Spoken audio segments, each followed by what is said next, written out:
बिस्मिल्लाहिर्रहमानिर्रहीम अस्सलाम वालेकुम एवरीवन। आज की इस वीडियो में जो हम एमसीक्यूज डिस्कस करने जा रहे हैं, ये सर ज़ुबैर कंबो की जो बुक है हसन सीरीज़ वालों की, sports sciences and physical education का जो सेकंड एडिशन है, इसमें जो रिसर्च के एमसीक्यूज की दिए गए हैं उनको हम डिस्कस करेंगे और एमसीक्यूज नंबर 83 से लेके 130 तक इसकी आज की वीडियो में डिस्कस किए जाएंगे।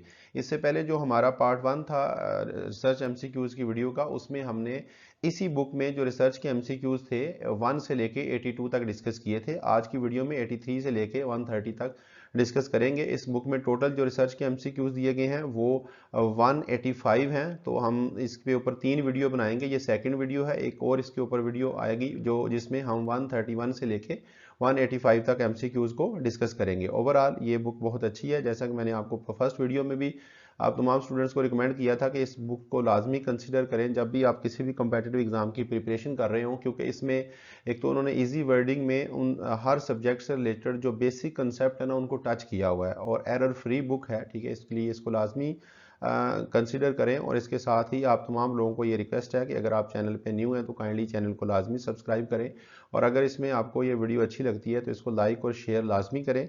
इसके साथ ही हम अपने एमसीक्यूज की तरफ आते हैं जी। एमसीक्यूज नंबर हमारा है 83। In an experimental hypothesis testing research, कि एक ऐसी एक्सपेरिमेंटल रिसर्च जिसमें हमने हाइपोथेसिस को क्या करना होता है, टेस्ट करना होता है। When a group is exposed to usual conditions it is termed as dash group, के एक एक्सपेरिमेंटल रिसर्च जिसमें हमने हाइपोथेसिस को टेस्ट करना होता है, उस एक्सपेरिमेंटल रिसर्च में एक ऐसा ग्रुप जो यूजुअल कंडीशंस में एक्सपोज्ड होता है, यानी कि जो यूजुअल कंडीशंस में रहता है, जिसके ऊपर हम कोई स्पेशल या नोवल ट्रीटमेंट अप्लाई नहीं करते, तो उस ग्रुप को हम क्या कहते हैं। ठीक है, हम थोड़ा सा इसको देख लेते हैं। जब भी हम एक्सपेरिमेंटल रिसर्च करते हैं तो मेनली हम दो ग्रुप बनाते हैं। एक को हम कंट्रोल ग्रुप कहते हैं, एक को हम एक्सपेरिमेंटल ग्रुप कहते हैं। जो कंट्रोल ग्रुप होता है उसके ऊपर हम कोई स्पेशल या नोवल ट्रीटमेंट अप्लाई नहीं करते। जो एक्सपेरिमेंटल ग्रुप होता है उसके ऊपर हम कोई स्पेशल नोवल या ट्रीटमेंट अप्लाई करते हैं, या दूसरे लफ्जों में कह लें कि जो हमारी एक्सपेरिमेंटल ग्रुप होता है उसके ऊपर हम एक्सपेरिमेंट करते हैं। ठीक है, और बाद में जब हम एक्सपेरिमेंट कर लेते हैं तो फिर जो एक्सपेरिमेंटल ग्रुप होता है उसके रिजल्ट को और जो कंट्रोल ग्रुप होता है उन दोनों के रिजल्ट का कंपैरिजन किया जाता है, ताकि ये पता चल सके कि जो हमने इस एक्सपेरिमेंटल ग्रुप के ऊपर एक्सपेरिमेंट किया था उसका कोई इफेक्ट भी हुआ या नहीं हुआ। ठीक है, तो इसलिए हम एक कंट्रोल और एक एक्सपेरिमेंटल ग्रुप बनाते हैं। और जो कंट्रोल ग्रुप होता है उसके ऊपर हम कोई ट्रीटमेंट अप्लाई नहीं करते, उसके ऊपर हम कोई एक्सपेरिमेंट नहीं करते, बल्कि वो यूजुअल कंडीशंस या कह लें कि जो यूजुअल ट्रीटमेंट होता है उसी के अंडर वो एक्सपोज होता है या उसी तरह वो रहता है, उसके ऊपर हम स्पेशल कोई ट्रीटमेंट अप्लाई नहीं करते। तो यहाँ पे चूंकि वो यूजुअल कंडीशंस की बात कर रहा है तो इस ग्रुप को फिर हम क्या कहेंगे, कंट्रोल ग्रुप कहेंगे। ऑप्शन ए इसका करेक्ट होगा। ठीक है, इसी तरह एमसीक्यूज नंबर 84 है, when the group is expose to some novel और स्पेशल कंडीशन। तो उस ग्रुप को हम क्या कहेंगे जी, जिस ग्रुप में हम कोई स्पेशल या नॉवल किस्म का ट्रीटमेंट या अप्लाई करेंगे या वो स्पेशल कंडीशन में एक्सपोज होगा। तो जैसे हम पहले डिस्कस कर चुके हैं जी, उस ग्रुप को हम क्या कहते हैं, एक्सपेरिमेंटल ग्रुप कहते हैं। ऐसा ग्रुप जो जिसके ऊपर हम कोई स्पेशल या नॉवल ट्रीटमेंट अप्लाई करते हैं, या ऐसा ग्रुप जो किसी स्पेशल कंडीशन या नॉवल कंडीशन में एक्सपोज होता है, उस ग्रुप को हम एक्सपेरिमेंटल ग्रुप कहते हैं।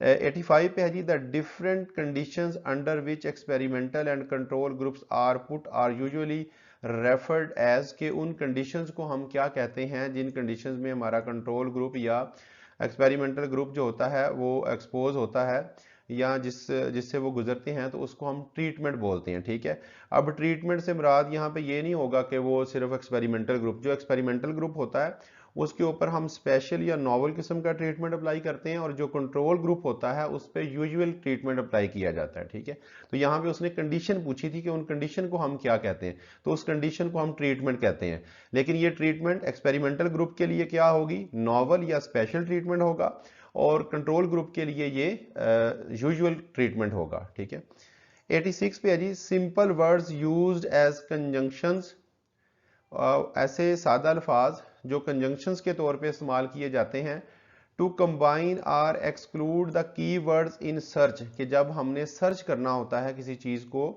तो उसमें अपने जो की वर्ड्स होते हैं उनको एक्सक्लूड करने के लिए, उन्हें खारिज करने के लिए, या उनको कंबाइन करने के लिए, इकट्ठा करने के लिए, तो इन सिंपल वर्ड्स को हम क्या कहते हैं। ठीक है, वो आपसे पूछ रहा है कि ऐसे सादा अल्फाज जिनको हम कंजंक्शंस के तौर पे यूज करते हैं ताकि जब भी हमने कुछ सर्च करना हो तो सर्चिंग के दौरान हम अपने कीवर्ड्स को इंक्लूड कर सकें या एक्सक्लूड कर सकें। ठीक है, तो असल में यहाँ पे बात हो रही है बुलियन ऑपरेटर्स की। ये बुलियन ऑपरेटर्स असल में है क्या?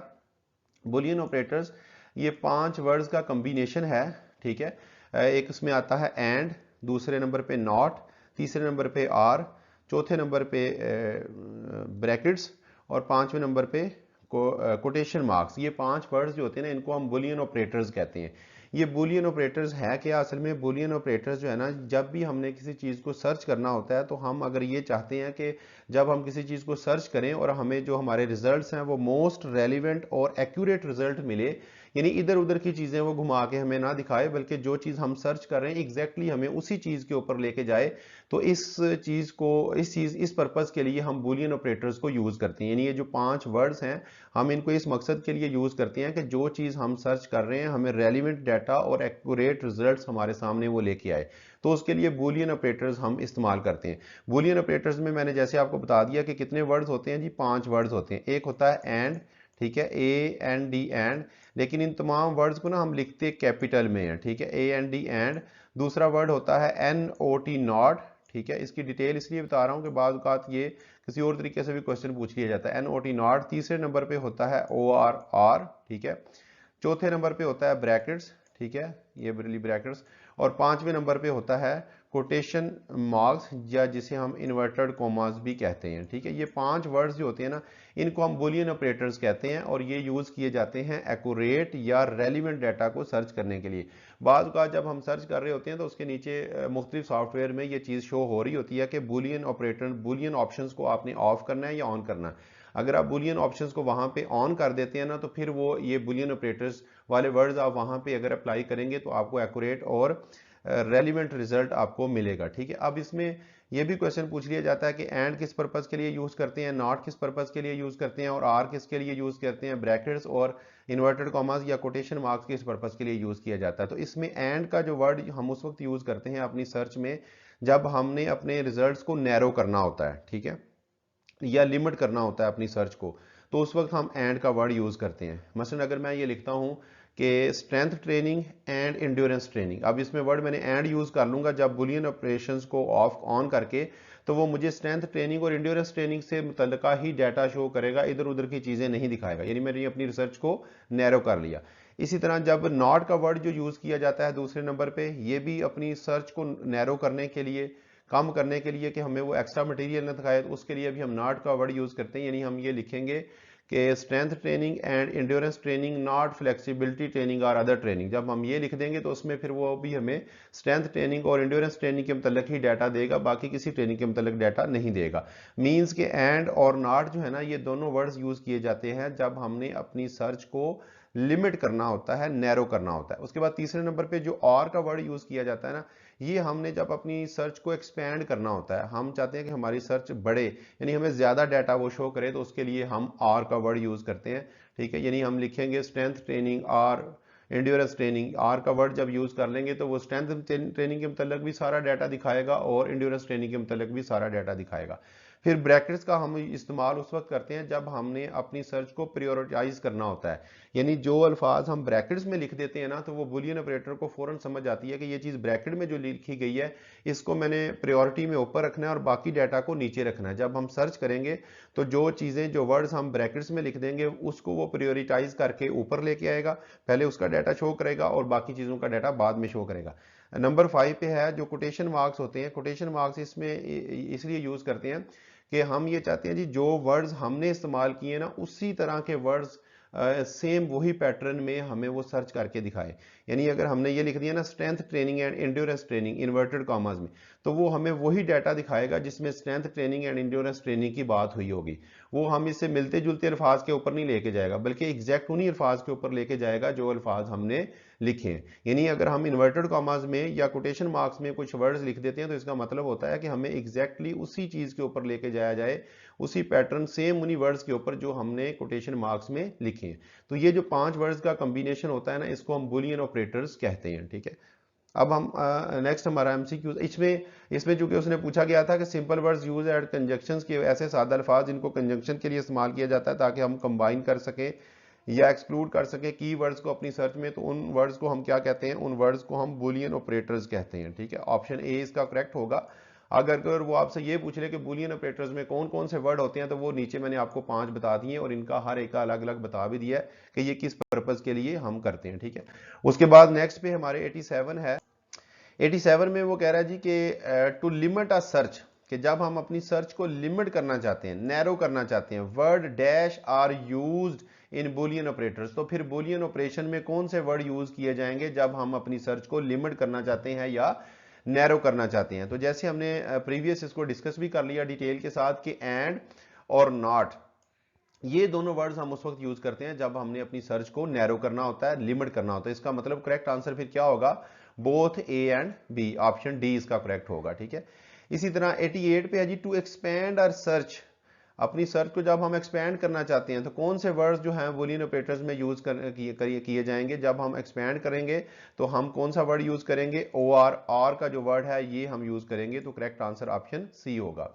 इसी तरह नंबर 89 पे है, after the data have been collected, कि जब हम डेटा को कलेक्ट कर लेते हैं, the researcher turns to the task of, तो रिसर्चर जो होता है वो किस टास्क की तरफ जाता है, किस काम की तरफ जाता है। तो हमें पता है जब हम डाटा कलेक्ट कर लेते हैं तो उससे वेरी नेक्स्ट स्टेप हमारा क्या होता है कि हमने उस डाटा का एनालिसिस करना होता है ताकि हम कोई रिजल्ट्स निकाल सकें। तो डाटा कलेक्शन के बाद नेक्स्ट स्टेप कौन सा आता है, एनालिसिस ऑफ डाटा। ठीक है, नंबर 90 पे है MCQs, data transformed into symbols is refer to as, कि डाटा को सिंबल्स में ट्रांसफॉर्म करने का जो प्रोसेस है उसे हम क्या कहते हैं। जब हमने चैप्टर नंबर 4 में अपने डाटा का एनालिसिस करना होता है तो उसमें फिर हम अपने डाटा को डिफरेंट सिंबल्स में, साइंस में ट्रांसफॉर्म करते हैं, तो इस चीज को स्टैटिस्टिक्स की लैंग्वेज में कोडिंग कहा जाता है। इसका करेक्ट आंसर ऑप्शन ए होगा। ठीक है, उसके बाद नेक्स्ट हमारा क्वेश्चन है जी, क्वेश्चन नंबर 91।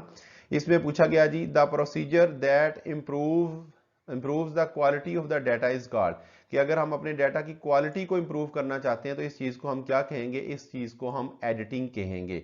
जब हम एडिटिंग करते हैं तो एडिटिंग का मकसद ही ये होता है कि हम अपने डाटा की क्वालिटी को इंप्रूव कर सकें। 92 पे है जी, technical procedure wherein the classification of data are put in the form of tables, कि वो टेक्निकल प्रोसीजर जिसमें हम अपने डाटा को क्लासीफाई करते हैं, टेबल्स में लिखते हैं, डिफरेंट टेबल्स में उसको लेके आते हैं, टेबल्स की फॉर्म में लेके आते हैं, तो उस प्रोसेस को हम क्या कहेंगे, इस प्रोसेस को हम टेबुलेशन कहेंगे। ठीक है, इसका करेक्ट आंसर ऑप्शन सी होगा, कि जिसमें हम अपने डाटा को टेबल्स की फॉर्म में लेके आते हैं।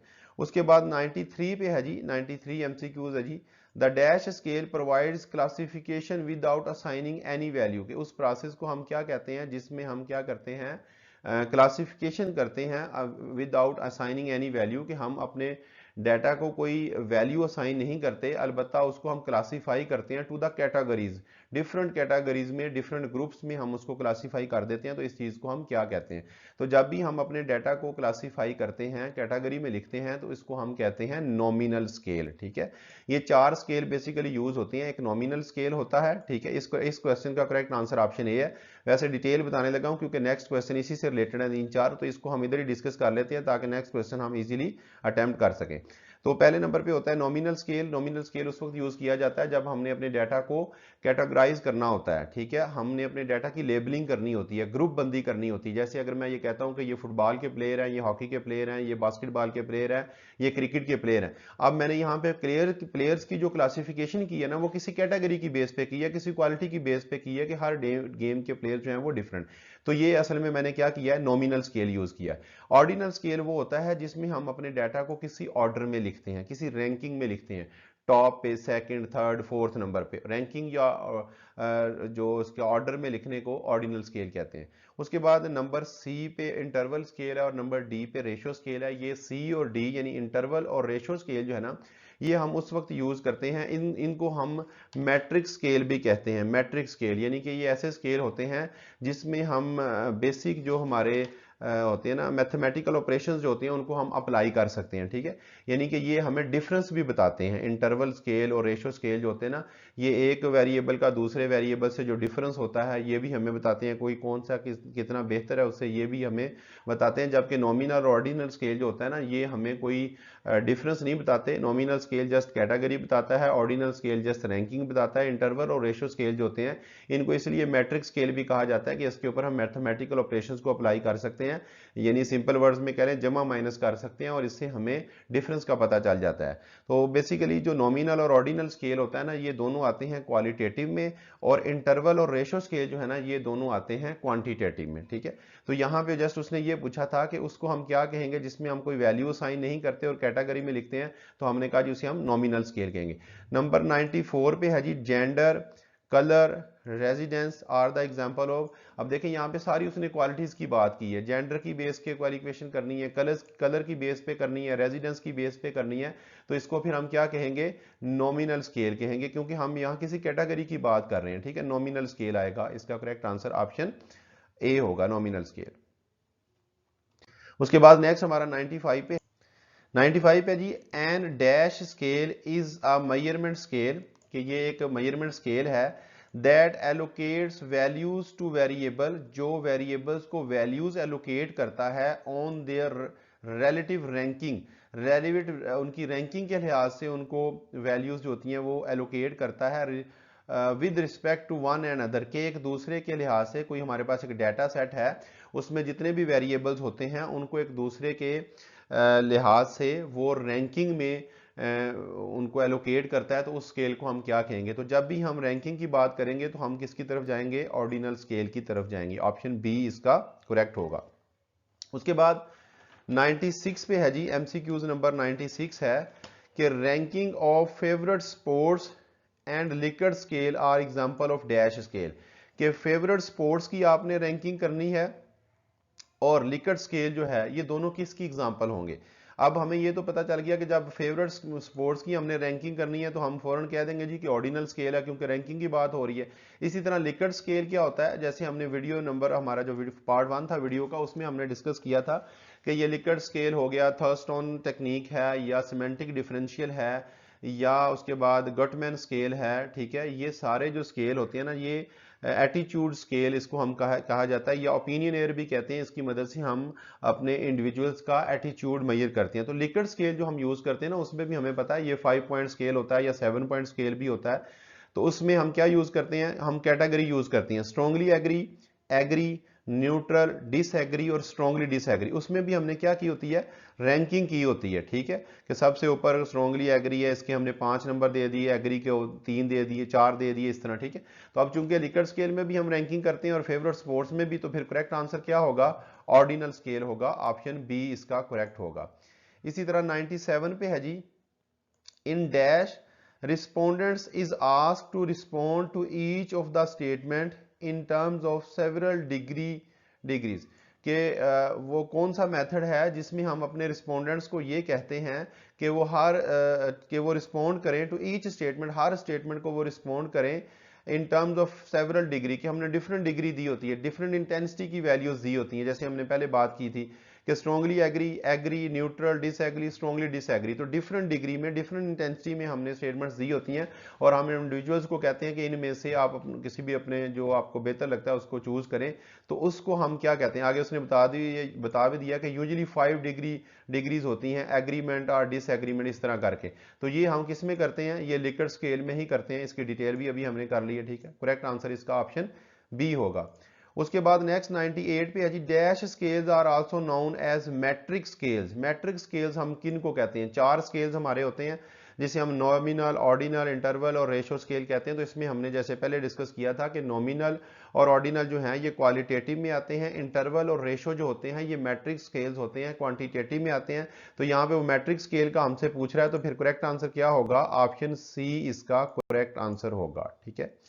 नेक्स्ट 99 पे आ जाइएगा जी। 99 में वो कह 99 में कह रहा है जी कि dash scales are applied to measure the difference between two values, के जब हमने वैल्यूज के दरमियान डिफरेंस को कैलकुलेट करना होता है, वैल्यूज के दरमियान डिफरेंस को फाइंड आउट करना होता है तो हम कौन सा स्केल यूज करते हैं? हमने पहले इसके बारे में डिटेल पढ़ लिया, आई थिंक अब इसको एक्सप्लेन करने की जरूरत नहीं है।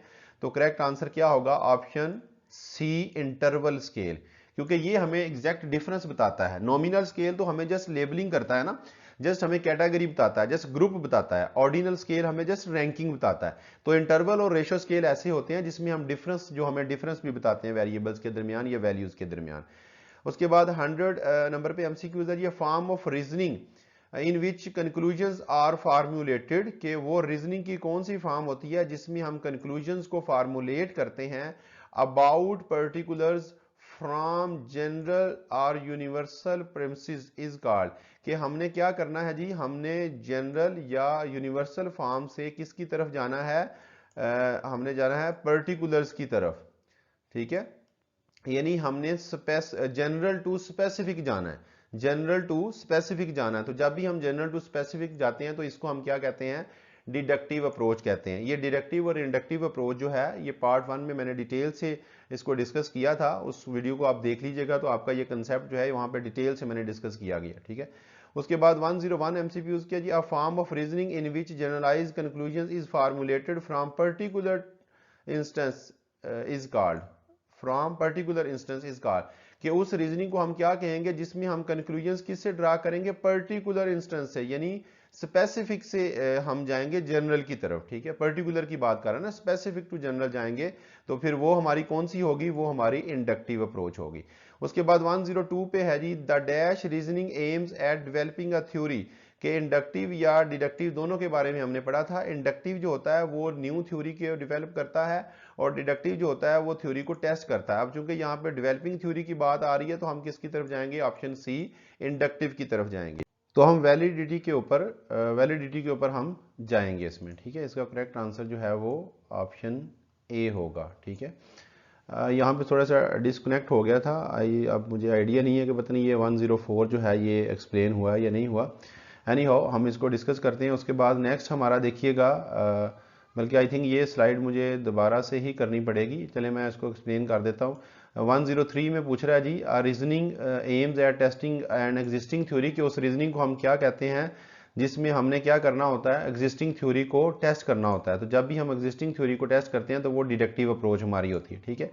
104 में है, the accuracy and precision of measurement procedure is called, के मेजरमेंट प्रोसीजर में जब हमने एक्यूरेसी की बात करनी होती है, प्रिसीजन ऑफ मेजरमेंट की बात करनी होती है, तो हम किसकी तरफ जाते हैं? जब भी हम कोई टेस्ट डिजाइन करते हैं ना, तो उसमें हम ये देखते हैं कि हमारा जो टेस्ट है ना, उसके अंदर रिलायबिलिटी भी होनी चाहिए, वैलिडिटी भी होनी चाहिए, ऑब्जेक्टिविटी भी होनी चाहिए, एडमिनिस्ट्रेशन फिजिबिलिटी भी होनी चाहिए। ये एक टेस्ट की 4 करैक्टरिस्टिक्स होती हैं। जब भी हम कोई टेस्ट डिजाइन करते हैं तो हम कहते हैं जी ये चारों करैक्टरिस्टिक्स इसके अंदर मौजूद होनी चाहिए। तो रिलायबिलिटी क्या होती है? रिलायबिलिटी से मुराद ये होता है कि हमारे टेस्ट की ये खासियत कि उसका जो स्कोर है, उसका जो रिजल्ट है, उसमें कंसिस्टेंसी पाई जाए। यानी अगर फर्ज करें मैंने एक वेट मशीन डिजाइन किया तो उस वेट मशीन से अगर मैं अपना वेट करता हूं तो वेट मेरा आ जाता है 80 kg। अब कुछ देर के बाद, 2 घंटे के बाद या 4 घंटों के बाद मैं दोबारा वेट करता हूं तो मेरा वेट 80 kg ही आना चाहिए था। यानी अगर वो वेट मशीन, उसके रिजल्ट्स में कंसिस्टेंसी पाई जाती है, उसके रिजल्ट रिपीट होते हैं, तो हम कहते हैं कि ये टेस्ट रिलायबिलिटी रखता है, ठीक है। वैलिडिटी से क्या मुराद होता है? वैलिडिटी से मुराद ये होता है कि एक टेस्ट जिस पर्पज के लिए बनाया गया है, उस टेस्ट से वही चीज को हम मेजर करें तो हम कहते हैं कि ये टेस्ट वैलिडिटी रखता है। जैसे वेट मशीन किस पर्पज के लिए होती है? वेट के लिए होती है। तो अगर हम उसी से वेट मालूम करेंगे तो हम कहेंगे ये हमारा जो टेस्ट है ये वैलिड है, ठीक है। या इसी तरीके से अगर मैंने आपका रिसर्च का नॉलेज चेक करना है तो मुझे क्या चाहिए कि मैं ऐसा क्वेश्चनियर आपको दूं जिसमें रिसर्च के क्वेश्चंस हों। तो अगर मैं आपका रिसर्च का नॉलेज चेक करना चाहता हूं और मैं आपको क्वेश्चन पेपर एक ऐसा दे देता हूं जिसमें एनाटॉमी के पेपर होंगे, तो आप कहेंगे कि ये टेस्ट वैलिड नहीं है, क्योंकि इसमें वो चीजें मौजूद नहीं है जो चीज हम मेजर करना चाह रहे थे, ठीक है। तो वैलिडिटी से मुराद ये होता है कि हम एक टेस्ट से वही चीज को मेजर करें जिस चीज को मेजर करने के लिए वो टेस्ट डिजाइन किया गया है, ठीक है। अब यहाँ पे बात जो हो रही थी वो एक्यूरेसी की हो रही थी, ठीक है। तो डाटा की एक्यूरेसी कब होगी? डाटा की एक्यूरेसी उस वक्त होगी जब हम एक टेस्ट से वही चीज को मेजर करेंगे जिस चीज को मेजर करने के लिए वो टेस्ट डिजाइन किया गया है, यानी कि वैलिडिटी। वैलिडिटी असल में हमारे डाटा की एक्यूरेसी को शो करती है। अगर हमारा टेस्ट वैलिड होगा, हमारा टेस्ट के अंदर वैलिडिटी होगी, तो वो एक्यूरेसी भी उसके अंदर मौजूद होगी, उसके रिजल्ट्स भी एक्यूरेट होंगे, ठीक है। उसके बाद नंबर 105 पे है, quality of a test to give same score at 2 time, कि हमारे उस टेस्ट की क्वालिटी जिसमें वो सेम स्कोर को 2 दफा देता है, यानी कि वो अपने रिजल्ट को रिपीट करता है, उसके रिजल्ट में कंसिस्टेंसी पाई जाती है, तो हम इसको क्या कहेंगे, रिलायबिलिटी कहेंगे। ठीक है, ऑप्शन बी इसका करेक्ट होगा। उसके बाद नेक्स्ट हमारे पास है नंबर 106 पे, आ क्राइटेरियन इज डैश, कि इस क्राइटेरियन को हम डैश कहते हैं if it is defined in terms, अगर ये इस टर्म्स में इसको हम डिफाइन करें कि वी जज, कि हम ये जज करें to be the proper mayor, कि हम ये जज करें कि ये इस टेस्ट की प्रॉपर मेयर है। ठीक है, ये जब हम वैलिडिटी की बात करते हैं ना, तो वैलिडिटी के अंदर फिर हमने मजीद ये देखना होता है कि क्या इस टेस्ट के अंदर क्राइटेरियन रेलिवेंस मौजूद है या नहीं मौजूद, या ये टेस्ट हमारा जो है ये क्राइटेरिया के लिहाज से रेलिवेंट है या नहीं है। अब ये क्राइटेरियन रेलिवेंस या क्राइटेरियन रेलिवेंट होने से मुराद ये होता है कि फर्ज करें अगर लेक्चरर्स की जॉब आई है, तो लेक्चरर्स की जॉब के लिए उन्होंने, लेक्चरर फिजिकल एजुकेशन की जॉब आई है, तो उसके लिए उन्होंने एक क्राइटेरिया सेट किया है, और वो क्राइटेरिया क्या है जी, उन्होंने कहा कि आपके पास आपने एमए, एमएससी या बीएस फिजिकल एजुकेशन होना चाहिए, और उसके साथ उन्होंने कहा जी हम आपका रिटन टेस्ट लेंगे और साथ इंटरव्यू होगा, तो जो बंदा या जो स्टूडेंट, जो कैंडिडेट इसको क्वालिफाई करेगा उसको हम लेक्चरर फिजिकल एजुकेशन की जॉब दे देंगे। ठीक है, तो हम कहेंगे कि उन्होंने इस जॉब को देने के लिए या इस जॉब के लिए जो उन्होंने क्राइटेरिया सेट किया ना, वो रेलिवेंट है, क्योंकि वो उसी डिग्री से रिलेटेड है, उसी से उसकी नेचर मिलती जुलती है। लेकिन अगर ऐसे हो कि हम कहें कि लेक्चरर फिजिकल एजुकेशन की जॉब्स आई हैं और उसका क्राइटेरिया ये है जी कि आपका वेट 80 kg होना चाहिए, आपकी हाइट 6 फीट होनी चाहिए, और आप 100 मीटर रेस जो है वो 15 सेकंड में करते हो, तो आप तमाम लोग कहेंगे जी इस जॉब के लिए जो आपने क्राइटेरिया सेट किया वो रेलिवेंट नहीं है, क्योंकि लेक्चरर फिजिकल एजुकेशन के लिए इन चीज़ों का होना ज़रूरी नहीं है कि वेट 80 kg हो, हाइट इतनी हो, स्पीड इतनी हो, तो हम ये कहेंगे कि इस जॉब के लिहाज से ये जो क्राइटेरिया है ये रेलिवेंट नहीं है। तो यहाँ पे वो हमसे ये पूछ रहा है कि क्राइटेरियन रेलिवेंस से मुराद क्या होता है। क्राइटेरियन रेलिवेंस से मुराद ये होता है कि जिसमें हम ये जज कर सकें कि ये जो क्राइटेरिया है वो इस चीज के लिए, इस चीज की प्रॉपर मेजर है, यानी जिस चीज के लिए हमने कोई क्राइटेरिया सेट किया है, ये क्राइटेरिया इसी चीज की प्रॉपर मेजरमेंट है, इस चीज की प्रॉपर मेजर है। ठीक है, तो अगर वो क्राइटेरिया उस चीज के लिए प्रॉपर मेजरमेंट रखता हो या उससे रेलिवेंट हो, तो हम कहते हैं कि ये इसके अंदर क्राइटेरियन रेलिवेंस मौजूद है। ठीक है, इसका करेक्ट आंसर ऑप्शन डी होगा। उसके बाद 107 पे है जी, dash refers to extend to which a test measures what we actually wish to measures, कि उस एक्सटेंड को क्या कहते हैं, उस चीज को हम क्या कहेंगे, to which a test measures what we actually wish to measure, कि अगर एक टेस्ट वही चीज मेजर करता है जिस चीज को हम एक्चुअली मेजर करना चाह रहे हैं, तो इस चीज को हम क्या कहते हैं, वैलिडिटी कहते हैं। हम इसको हम पहले डिटेल से एक्सप्लेन कर चुके हैं। ठीक है, 108 पे, does the test measures the concept that it is intended to measure, कि क्या वो टेस्ट वो उस कंसेप्ट को मेजर कर सकता है जिसको that is intended to measure, जिसको हम मेजर करना चाह रहे हैं, कि हमारा टेस्ट क्या उन कंसेप्ट को मेजर कर सकता है जिसको हम मेजर करना चाह रहे हैं। तो ये वाली चीज जो है ना, इस चीज को हम कौन सी वैलिडिटी कहेंगे। अब वैलिडिटी की ना आगे टाइप्स होती हैं। ठीक है, जैसे कंस्ट्रक्ट वैलिडिटी होती है, कंटेंट वैलिडिटी होती है, फेस वैलिडिटी होती है, क्राइटेरियन वैलिडिटी होती है। इनको हम one by one next MCQs में देखेंगे भी। तो यहाँ पे वो आपसे ये पूछ रहा है, हमसे ये पूछ रहा है कि क्या हमारा टेस्ट उन कंसेप्ट को मेजर कर सकता है जिन कंसेप्ट को हम that is intended to measure, जिनको हम मेजर करना चाह रहे हैं। तो इस चीज को हम क्या कहते हैं, कौन सी वैलिडिटी होगी। तो जब भी हमारे टेस्ट के अंदर ये करैक्टरिस्टिक्स मौजूद हो, ये खासियत मौजूद हो कि हमारा टेस्ट जो है ना वो किसी कंसेप्ट को यानी किसी ट्रेड को मेजर कर सकता हो। अब ट्रेड से मुराद जैसे मोटिवेशन है, इंटेलिजेंस है, कॉन्फिडेंस है, सेल्फ एस्टीम है। ठीक है, तो जब भी हमारे टेस्ट की ये खासियत हो कि वो कुछ कंसेप्ट को, कुछ ट्रेड्स को मेजर कर सकता हो, तो हम कहते हैं कि हमारा ये जी वेरी सॉरी, इसमें एक दफ़ा फिर ये डिस्कनेक्ट हो गया था। तो हम बात कर रहे थे कि जब भी हमारे टेस्ट की ये करैक्टरिस्टिक्स हो कि वो किसी कॉन्सेप्ट को, किसी ट्रेड को मेजर कर सकता हो, तो अब हमारे इस टेस्ट की जो ये प्रॉपर्टी होती है ना, इसे हम कंस्ट्रक्ट वैलिडिटी कहते हैं। ठीक है, इसी तरह 109 पे देखें, 109 में वो कह रहा है जी कि is the test fully representative of what it aims to measure, कि एक टेस्ट जिस चीज को मेजर करने के लिए बनाया गया है, क्या वो टेस्ट उस चीज को फुली रिप्रेजेंट करता है, यानी उस टेस्ट के अंदर वो तमाम चीजें मौजूद हैं जिस चीज को मेजर करने के लिए वो टेस्ट बनाया गया। यानी बाज़ औक़ात हमारा टेस्ट ऐसा होता है जिसमें हम एक से ज्यादा चीजों को मेजर करना चाह रहे होते हैं। जैसे अगर मैं ये देखना चाहता हूं कि आपके पास फिजिकल एजुकेशन का नॉलेज है या नहीं है, तो फिर मैं क्या करूंगा, मेरे उस टेस्ट के अंदर आपके वो तमाम सब्जेक्ट्स मौजूद होने चाहिए जो फिजिकल एजुकेशन में पढ़ाए जाते हैं।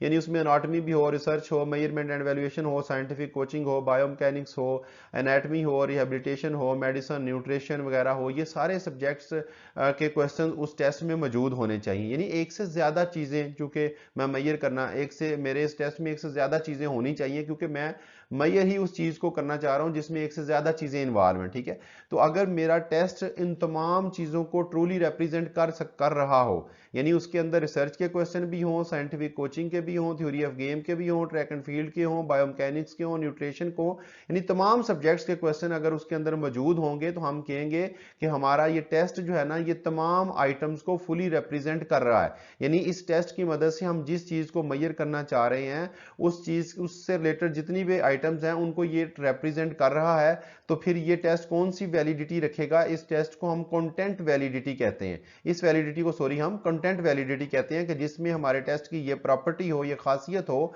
कि वो अपने में मौजूद तमाम आइटम्स को ट्रूली रिप्रेजेंट कर रहा हो। ठीक है, उसे हम कंटेंट वैलिडिटी कहते हैं।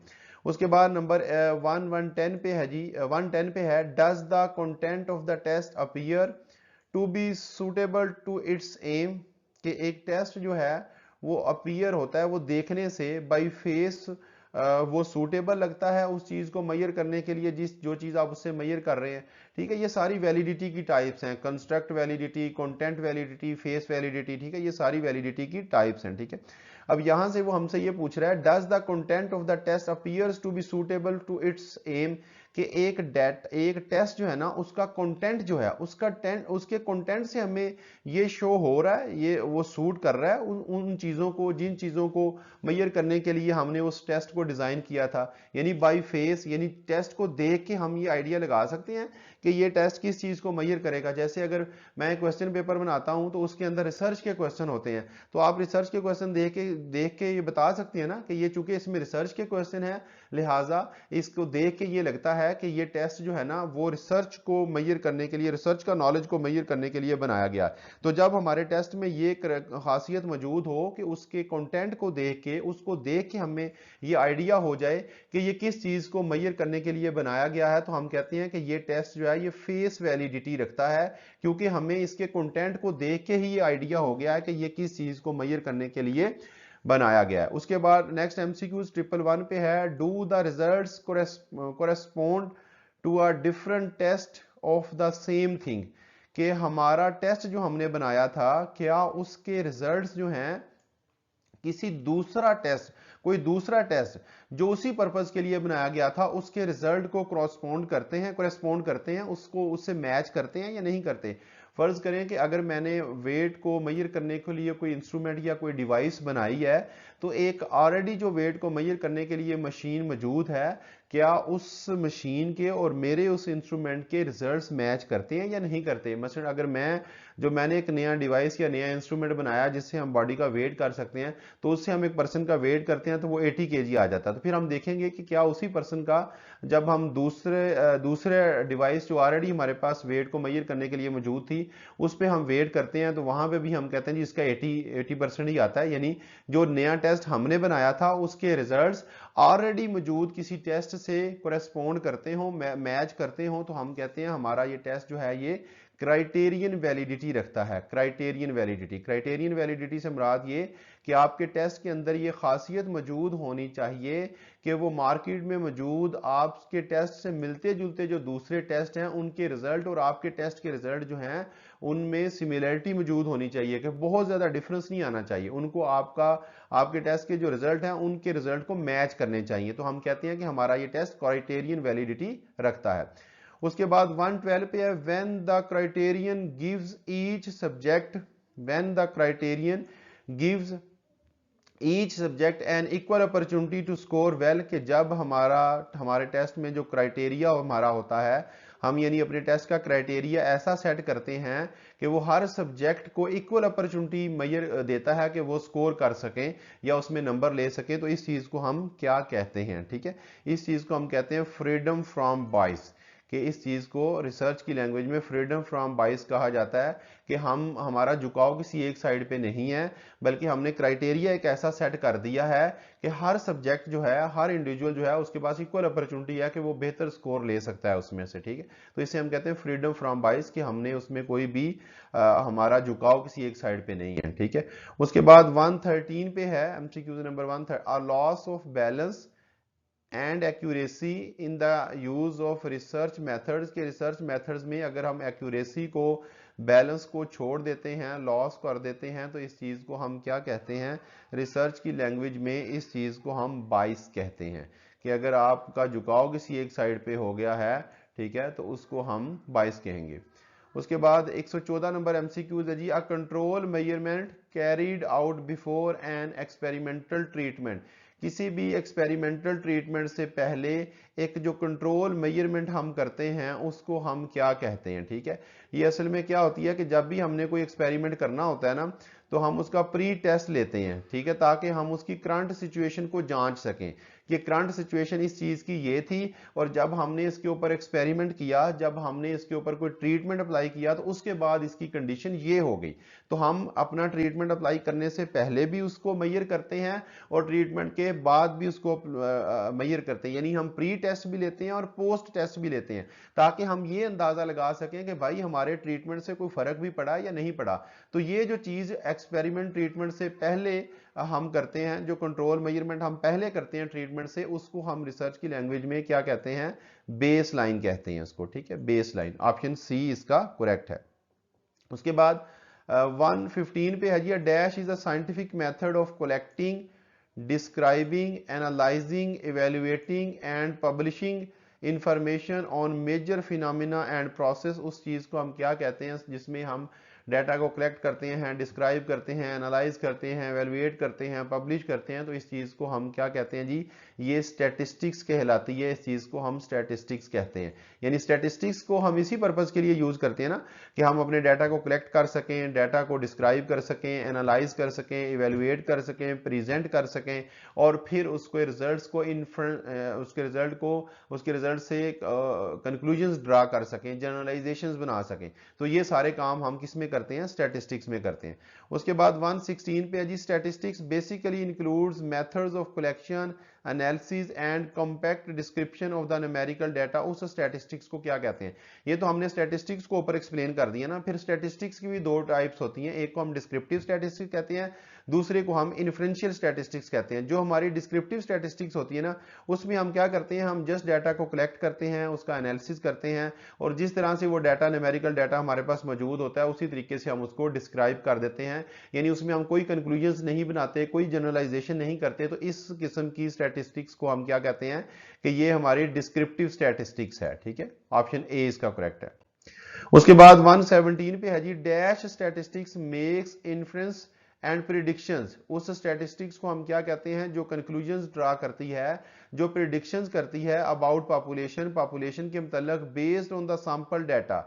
जो हमें सैंपल से डाटा मिला था, उसकी बेस पे वो हमारी पॉपुलेशन के बारे में प्रिडिक्शन करती है, कंक्लूजन ड्रा करती है। तो उस किस्म की स्टैटिस्टिक्स को हम क्या कहते हैं? तो जैसे हमने लास्ट में डिस्कस किया कि जिसमें हम प्रिडिक्शन करते हैं, जिसमें हम कंक्लूजन ड्रा करते हैं, उस स्टैटिस्टिक्स को हम इन्फ्रेंशियल स्टैटिस्टिक्स कहते हैं। ठीक है, नंबर 118 पे है, statistics generalise a large data set. कि वो स्टैटिस्टिक्स क्या कहलाएगी? जो क्या करती है? Generalise a large data set and applies probabilities to draw a conclusion. कि जो एक लार्ज डाटा सेट को जनरलाइज करती है और क्या करती है इसके साथ ही प्रोबेबिलिटीज को, यानी अजम्पशंस को, मफरूजे को ड्रा करती है, कंक्लूजन टू ड्रा कंक्लूजन, यानी मफरूजा या प्रिडिक्शन को अप्लाई करती है कंक्लूजन्स ड्रा करने के लिए। तो उस स्टैटिस्टिक्स को हम क्या कहते हैं? उस स्टैटिस्टिक्स को हम इन्फ्रेंशियल स्टैटिस्टिक्स कहते हैं, क्योंकि इन्फ्रेंशियल स्टैटिस्टिक्स में ही हम क्या करते हैं? कंक्लूजन्स ड्रा करते हैं जो प्रिडिक्शन के ऊपर बेस कर रहा होता है। ठीक है, उसके बाद 119 पे है, MCQ number 119, dash statistics use data, वो कौन सी स्टैटिस्टिक्स है जो डाटा को यूज करती है, that provides a description of the population, जो पॉपुलेशन को डिस्क्राइब करती है, इधर थ्रू न्यूमेरिकल कैलकुलेशंस और ग्राफ, न्यूमेरिकल फॉर्म में या ग्राफ की फॉर्म में। तो उस स्टैटिस्टिक्स को हम क्या कहेंगे, जो स्टैटिस्टिक्स हमारी पॉपुलेशन को की डिस्क्रिप्शन देती है, उसकी करेक्टरिस्टिक्स के बारे में हमें बताती है न्यूमेरिकल फॉर्म में या ग्राफ की फॉर्म में। तो हम इसको ऑलरेडी डिस्कस कर चुके हैं, जिसे हम क्या कहेंगे, इसे हम डिस्क्रिप्टिव स्टैटिस्टिक्स कहेंगे। ऑप्शन ए इसका करेक्ट है, ठीक है। उसके बाद एमसीक्यू नंबर 120 है 120, hypothesis testing is the formal process of statistical analysis using in. ये जो हाइपोथेसिस को हम टेस्ट करते हैं, ठीक है, ये किस चीज में आता है, किस स्टैटिस्टिक्स में आएगा। तो अब हमें पता है कि हम हाइपोथेसिस बनाते ही कब हैं, हाइपोथेसिस से मुराद ही क्या होता है, हाइपोथेसिस से मुराद ही प्रिडिक्शन होती है, हाइपोथेसिस से मुराद ही अजम्पशंस होती हैं, यानी हाइपोथेसिस हम बनाते ही प्रिडिक्शन करने के लिए। तो हम पहले चूंकि बात कर चुके हैं कि जिसमें हम प्रिडिक्शन को यूज करते हैं, जिसमें हम अजम्पशंस को यूज करते हैं कंक्लूजन को ड्रा करने के लिए, तो उस स्टैटिस्टिक्स को हम क्या कहेंगे, इन्फ्रेंशियल स्टैटिस्टिक्स कहेंगे। क्योंकि इसमें उसने बात कर दी ना हाइपोथेसिस टेस्टिंग, तो हमें पता है हाइपोथेसिस टेस्टिंग किस में आती है, इन्फ्रेंशियल स्टैटिस्टिक्स में ही आती है, ठीक है। उसके बाद हमारा नेक्स्ट एमसीक्यूज नंबर है जी 121, 121 नंबर एमसीक्यूज के measure of central tendency and measure of variability are related to dash statistics, के सेंट्रल टेंडेंसी और मेजर ऑफ वेरिएबिलिटी जो है ये किस स्टैटिस्टिक्स में आता है। तो ये आता है जी डिस्क्रिप्टिव स्टैटिस्टिक्स में, क्योंकि डिस्क्रिप्टिव स्टैटिस्टिक्स में हम डाटा की सेंट्रल टेंडेंसी को भी चेक करते हैं और मेजर ऑफ वेरिएबिलिटी को भी चेक करते हैं, यानी हम डाटा का फैलाव भी चेक करते हैं और एवरेज वैल्यू भी चेक करते हैं। तो ये दोनों चीजें जो होती हैं, central of tendency and measure of variability, ये डिस्क्रिप्टिव स्टैटिस्टिक्स में आता है, ठीक है। और इनके मुकाबले में 122 पे देखें अनोवा, रिग्रेशन, टी टेस्ट। अब हमें पता है ये अनोवा, रिग्रेशन और टी टेस्ट ये वो तमाम टेस्ट हैं जिनको हम किसके लिए इस्तेमाल करते हैं, अपने हाइपोथेसिस को टेस्ट करने के लिए इस्तेमाल करते हैं। तो वो यहाँ पे हमसे ये पूछ रहा है कि ANOVA, regression and t test are related to dash statistics, ये किससे रिलेटेड। अब हमें पता है कि ये तमाम टेस्ट हम हाइपोथेसिस को टेस्ट करने के लिए इस्तेमाल करते हैं, और हाइपोथेसिस को हम टेस्ट किस में करते हैं, इन्फ्रेंशियल स्टैटिस्टिक्स में करते हैं। तो लिहाजा इसका आंसर ऑप्शन बी होगा। उसके बाद 123 पे है any way of describing or characterising typical average, कोई भी तरीका जिसमें हम क्या करते हैं कि डिस्क्राइब करते हैं या करेक्टराइज करते हैं एवरेज को या कॉमन वैल्यूज को इन सम डिस्ट्रीब्यूशन इज कैड, किसी भी डिस्ट्रीब्यूशन में कोई भी हमारे पास एक डाटा है, उस डाटा में हम टिपिकल उसकी एवरेज को कैलकुलेट करते हैं या एवरेज को हम बताते हैं, तो इसको हम क्या कहेंगे, ठीक है, इसको हम सेंट्रल टेंडेंसी कहेंगे। क्योंकि सेंट्रल टेंडेंसी असल में हम यूज ही इसलिए करते हैं जो हमें हमारे एवरेज वैल्यू हमें अपने हमारे डाटा की बताती है, ठीक है। उसके बाद नंबर 124 पे है measure of dash is also known as statistical average. Statistical average हम किसको कहते हैं, measure of dash is also known as statistical average. Statistical average किसका नाम है जी, दूसरा नाम है सेंट्रल टेंडेंसी का नाम है, ठीक है। जैसे हम पहले बात कर चुके हैं कि जिसमें हम एवरेज वैल्यू फाउंड आउट करते हैं उसे हम सेंट्रल टेंडेंसी कहते हैं, ठीक है। 125 नंबर पे एमसीक्यू नंबर 125 है रेंज, वेरिएंस, डिस्पर्शन और मेजर ऑफ, ये तमाम मेथड्स जो हैं ये डाटा की जो वेरिएबिलिटी होती है ना उसको चेक करने के लिए इस्तेमाल किए जाते हैं, यानी कि डाटा का फैलाव चेक करने के लिए, डाटा का डिस्पर्शन को इस्तेमाल चेक करने के लिए हम वेरिएंस, रेंज, डिस्पर्शन ये यूज करते हैं। तो इसका करेक्ट आंसर फिर क्या होगा, डिस्पर्शन होगा, ऑप्शन डी होगा। जैसे सेंट्रल टेंडेंसी है ना, सेंट्रल टेंडेंसी में हम मीन, मीडियन, मॉड ये यूज करते हैं सेंट्रल टेंडेंसी को मालूम करने के लिए। इसी तरह मेजर ऑफ वेरिएबिलिटी के लिए हम जो टूल्स यूज करते हैं वो सेंट्रल टेंडेंसी होती है, उसके बाद सेंट्रल टेंडेंसी नहीं, रेंज होता है, वेरिएंस होता है, स्टैंडर्ड डेविएशन होता है, मीन डेविएशन होता है, क्वार्टाइल डेविएशन, ये 5 मेथड्स होते हैं डिस्पर्शन को मेजर करने के लिए, ठीक है। नेक्स्ट हमारे पास 126 पे है MCQs number 126, following are the average except. ये तमाम चीजें जो हैं वो कहता है जी एवरेज को शो करती हैं, एक चीज ऐसी है जो एवरेज को शो नहीं करती, तो हमें पता है वो कौन सी चीज है, स्टैंडर्ड डेविएशन है। क्योंकि स्टैंडर्ड डेविएशन किसके लिए यूज होता है, ये मेजर ऑफ डिस्पर्शन के लिए यूज होता है, ठीक है। उसके बाद 127 पे है dash also known as arithmetic average, ये कौन सी चीज है जिसको हम अरिथमेटिक एवरेज भी कहते हैं, is the most common major of central tendency, जो सेंट्रल टेंडेंसी की सबसे कॉमन पैमाइश है, तो वो कौन सी होती है जी, अरिथमेटिक मीन हम किस किसको कहते हैं, मीन को ही हम अरिथमेटिक मीन कहते हैं। और सेंट्रल टेंडेंसी की जो सबसे कॉमन मेजर है वो मीन ही होता है, यानी सबसे कॉमनली हम इसी को यूज करते हैं सेंट्रल टेंडेंसी को फाइंड आउट करने के लिए। 128 पे है, dash is defined as the value which we get by dividing the total of the values of various given items in a series by the total number of items। कि उस चीज को हम क्या कहते हैं जिसमें हम तमाम आइटम्स को जमा करते हैं और फिर उनकी तादाद के ऊपर उसको हम डिवाइड कर देते हैं, ठीक है, इसे हम मीन कहते हैं। ये मीन को फाइंड आउट करने का फार्मूला होता है कि जितनी भी वैल्यूज हैं उनको प्लस करो, फिर उनकी तादाद पे तकसीम कर दें, तो जो हमारे पास आंसर आएगा वो उसका मीन होगा। उसके बाद 129 पे जी व्हाट इज द एवरेज, जो इसकी एवरेज पूछी गई है, तो इसकी एवरेज हम कैसे कैलकुलेट कर सकते हैं, तमाम को प्लस करके उनकी तादाद पे 4 पे डिवाइड कर देंगे, तो जो हमारे पास आंसर आएगा वो इसकी क्या होगी, वो इसकी एवरेज होगी, और ये तकरीबन 11.5 बनती है। ऑप्शन बी इसका करेक्ट है। उसके बाद 130 एंड लास्ट एमसीक्यूज है जी, the nth root of the product of values, कि ये उसने कुछ वैल्यूज हमें दे दी हैं, इनका जो nth रूट होता है उसे हम क्या कहते हैं, ठीक है, उसे हम अरिथमेटिक मीन कहते हैं, ज्योमेट्रिक मीन कहते हैं, वेरिएंस कहते हैं, हार्मोनिक मीन कहते हैं। तो हमें पता है कि जो अरिथमेटिक मीन होता है ना, वो तो हम तमाम वैल्यूज को प्लस करके उनकी तादाद पे तकसीम कर देते हैं, तो वो हमारे पास अरिथमेटिक मीन आ जाता है, ठीक है। और ज्योमेट्रिक मीन क्या होता है, ज्योमेट्रिक मीन को असल में हम nth रूट कहते हैं, यानी इसमें क्या होता है कि तमाम वैल्यूज को हम मल्टीप्लाई करते हैं और फिर उनकी तादाद के मुताबिक उनका रूट ले लिया जाता है। अगर वो 5 वैल्यूज हैं तो उसका जो हम रूट लेंगे वो 5th रूट ले लेंगे।